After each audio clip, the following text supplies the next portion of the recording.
Olá amigos do canal, sejam bem-vindos a mais um vídeo da Chácara Teramoto. Para quem não me conhece, eu sou o Henrique e você está no seu canal de Fila Brasileiro no YouTube. Bom, hoje a gente vai trazer um tema para vocês que é a história e as origens da raça Fila Brasileiro. A gente vai falar um pouquinho brevemente das teorias que surgiram no início da raça, né, das ideias que surgiram tentando explicar a origem do fila brasileiro. Vamos falar um pouco das evidências que a gente encontrou aí na nossa pesquisa sobre as origens dessa nossa raça nacional e vamos concluir aqui para vocês, falar um pouquinho da história dessa raça, que é uma raça, é a primeira raça a ser reconhecida oficialmente como uma raça brasileira e conta muito aí da história do nosso país. Vamos lá com a gente? Se você gostou do tema, vai deixando o like no nosso canal. Se tiver sugestões para futuros programas nossos, deixem nos comentários. E se você gostar do conteúdo, compartilhe aí nas suas plataformas, ajude o nosso conteúdo a chegar a mais pessoas. Bom, sem enrolar mais, vamos embora. A história do fila brasileiro, suas origens, para vocês.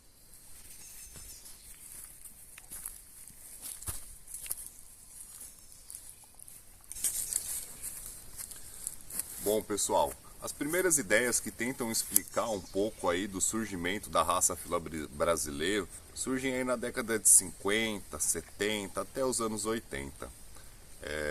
Eram ideias que geralmente envolviam raças de origem inglesa e algumas outras demais de origem europeia, misturados com a possibilidade de cães selvagens aqui da América do Sul. Contudo, todas essas teorias elas estavam mais influenciadas pelo que essa elite paulista e carioca que vai produzir essas ideias conhecia como raças caninas do que realmente baseadas em uma pesquisa histórica. Bom, essas ideias, principalmente a ideia de que o fila descendia de raças inglesas, foi uma ideia que se difundiu muito. Até hoje tem gente que repete essa hipótese, né, como verdade, mas se você for estudar a fundo a sinofilia no nosso continente desde o princípio da conquista, você vai ver que não há evidências para que a gente comprove isso, tá? Muito pelo contrário. As evidências que a gente encontra é que mesmo nos locais de colonização inglesa na América, o que prevaleceu foram cães de origem ibérica, tá? No correr da nossa pesquisa, a gente encontrou várias evidências que os cães ibéricos eles vão ser altamente reproduzidos no Caribe, vão se espalhar por todo o continente sul-americano, vão se espalhar pelo México, sul dos Estados Unidos e foram amplamente difundidos aí de forma geral, né? As teorias dos cães ingleses, elas chegaram até a gerar alguns efeitos colaterais aí nas décadas de 60, 70 e 80, onde pessoas que, com base nessas teorias, procuravam aí levar o fila brasileiro ao seu estado mais original possível, resolveram cruzar esses animais com o que, segundo a teoria aí do Paulo Santos Cruz, algumas outras teorias de outras pessoas também, seria a origem da raça fila brasileiro. E aí cruzaram o fila com mastifes, com mastim napolitano, dog alemão, entre outros. Contudo, pessoal, se a gente for estudar a história do nosso continente, e isso para a raça fila brasileira é muito importante, porque o fila não é um cão desenvolvido por um sinófilo específico, como é o caso de outras raças, mas é um cão ali pinçado de um grupo de cães que já existia. A gente vai ver que a predominância dos cães que existem na América do Sul são cães de origem ibérica. O primeiro registro desses cães você vai ter aí com os conquistadores espanhóis, né, no período da conquista mesmo, e depois você vai ter esses cães sendo registrados nas mãos dos portugueses e se espalhando aí também com a movimentação dos bandeirantes, com a movimentação dos tropeiros por todo o nosso país. Esses cães de origem ibérica, pessoal, eles parecem que vão encontrar aí o seu reduto, os seus núcleos de criação nas regiões pecuárias da América do Sul. Então, você vai ter registros desses cães sendo encontrados nos pampas gaúchos e também no Nordeste brasileiro. Eu comentei um pouco disso com vocês em um outro programa quando a gente falava da adaptabilidade do fila brasileiro a climas muito diferentes, né? Como que isso seria explicável?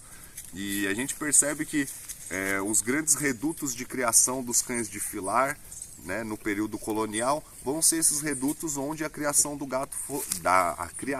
gado foi muito explorada, né? Então, esses cães chegam com os espanhóis nas conquistas, eles se espalham pelo continente brasileiro, pelo território brasileiro, pelas mãos dos espanhóis que detinham boa parte desse território devido ao Tratado de Tordesilhas, e também pela mão dos bandeirantes que cortaram toda essa região do nosso Brasil atrás aí de riquezas, de indígenas e de expandir o próprio território português. Então, pessoal, a origem do fila brasileiro, pelo que todos os indícios apontam, eles estão voltados para os cães de origem ibérica.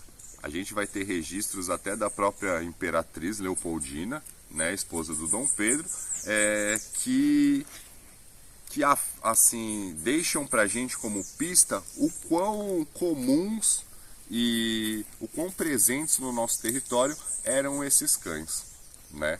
Cães que estavam aqui muito antes do século XIX, quando você vai ter a abertura dos portos, e a partir de então aí você começa a ter a chegada, hora ou outra, de cães de outras nacionalidades, mas que já chegavam aqui no momento em que esses cães da conquista e da colonização já tinham se espalhado, já tinham atingido enormes números por todo o território, sendo em muitos lugares, nessas regiões pecuárias principalmente, até fruto de caça, né?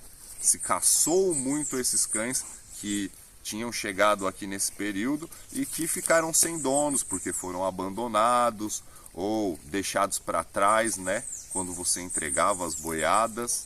E esses cães passaram aí também a integrar uma outra forma de um outro grupo de animais a ser caçado, que era o que os espanhóis chamaram de cimarrões, né? Hoje as pessoas confundem o cimarrão com a raça que vai surgir ali nos pampas gaúchos. Mas para os espanhóis, cimarrão era qualquer cão que retornava a seu estado selvagem, estivesse ali nos pampas ou no Nordeste, ou pelo Império Inca, por outras regiões por onde eles passaram, e esses cães acabaram se espalhando e fugindo do controle. Então, pessoal, para concluir essa ideia com vocês, eu reforço essa ideia de que o fila brasileiro é um cão que é formado pela história do nosso país, tá? Eles se acumulam nesses bolsões nos momentos em que a história permitiu.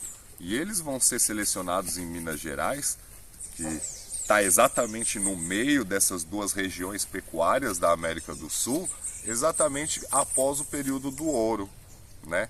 Durante esse período do ouro, você tinha muito encaminhamento de comércio para a região das Minas. Eram os bois que eram criados no recôncavo nordestino que abasteciam as regiões de Minas Gerais. Era também o charque que vinha do Rio Grande do Sul, que vinha do Uruguai, que vinha da Argentina, que também era dirigido para essas regiões de Minas Gerais e Rio de Janeiro, que virou a capital do nosso país durante o século XIX. E essa movimentação vai fazer com que esses cães, tanto do Nordeste quanto do Sul, acabem se encontrando na região de Minas, onde após o período minerador você vai ter o surgimento aí das primeiras fazendas pecuárias, né? Primeiras fazendas, estou exagerando aqui, na verdade já existiam algumas fazendas, mas vai ser o boom do crescimento delas, né? Durante o século XVIII, enquanto o ouro era algo ainda importante, algo encontrado com quantidade em Minas Gerais, muitas das pessoas estavam voltadas para essa atividade. Mas no final do século XVIII, o ouro começa a acabar, pessoal. E aí as pessoas, as regiões que eram regiões de mineração, as pessoas que estavam naquelas regiões e que estavam voltadas para o garimpo, começam a se dedicar aí a outras atividades, né? A agricultura e a agropecuária. E aí, esses cães que iam parar nessas regiões, junto com as boiadas que serviam para abastecer com as boiadas, com os tropeiros, acabam ficando nessas fazendas e a partir de então passam a ser utilizados para proteger os rebanhos dos cães selvagens que também se seguiam, né, essas comitivas, e para serem cães de guarda nessas fazendas dessa nova elite que começava a surgir, dessa elite fazendeira mineira que começa a surgir após o período da mineração. Falei tudo isso para dizer para vocês que o fila é um produto da história do nosso país. Não dá para a gente compreender essa raça como um todo se você não entende a história que a formou. Então, a gente fez esse programa para trazer esses pequenos detalhes sobre a raça, para dizer para vocês que o fila ele é um cão muito apegado ao seu dono, porque os que não foram apegados ao seu dono se tornaram cães selvagens e foram caçados, né? E que esse apego, que esse instinto de guarda que o fila tem, esse instinto que tenta sempre repelir o que ele desconhece, não é um mero acaso e também não é o fruto da seleção de um ser humano, mas é o fruto de uma seleção histórica que formou essa incrível raça que a gente tem hoje e que a gente deveria valorizar cada vez mais como um tesouro nacional, não só pelo animal magnífico que apresenta, como também por toda a ligação histórica que o fila tem com a formação do nosso país. Espero que vocês tenham gostado desse programa, espero que não tenha ficado muito chato, e se você gostou, deixa um like no nosso canal. Se você tem uma sugestão de um próximo tema para a gente estar falando aqui, deixe nos comentários. E se valeu a pena assistir esse vídeo, compartilha na sua rede. Acredito que pode trazer um pouquinho de informação para as pessoas que gostam de sinofilia, para as pessoas que gostam de fila brasileira. Beijo no coração de todos. Fiquem com um pouquinho mais dessa paisagem, dessa natureza que foi que fez com que os conquistadores trouxessem cães para a América do Sul. Eles precisavam caçar e eles precisavam de cães de guarda para se defender. Então, curta a natureza. Tchau.